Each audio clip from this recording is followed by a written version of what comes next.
What is risk? Many things we do every day are related to this concept. Consider, for example, how football coaches line up a greater number of attackers, hoping to score a few more goals, even though this increases the risk of incurring goals by the opponents. If the other team succeeds in making a goal, the risk is materialized, and you may regret having taken the risk, especially if you lose the game. Or let's think of when we decide to postpone the purchase of a dress hoping to get it on sale. We take the risk that the dress could no longer be available. In everyday language, risk often has a negative connotation as a synonym of probability of loss or danger. Economic risk is the kind of risk that affects the performance of businesses and is linked to the balance between costs and revenues.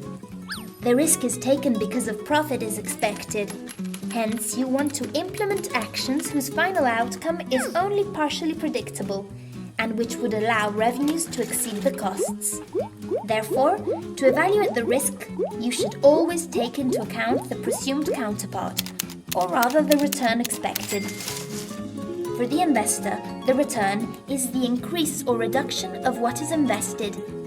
For example, in stable conditions, if we buy bonds, especially if they expire in a few months and are issued by a state, the expected return and the risk are low.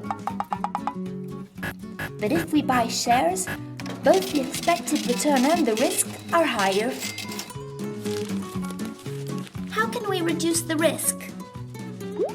Once you've determined the performance you expect, one way to mitigate the risk is to diversify your investments, for instance by combining many different types of stocks. Riskier investments over several years usually tend to have the highest returns, thereby compensating those who have assumed such risk. In efficient markets, in which the prices of securities take into account all public or private information available, for the investor, the risk is related to the expectation of return.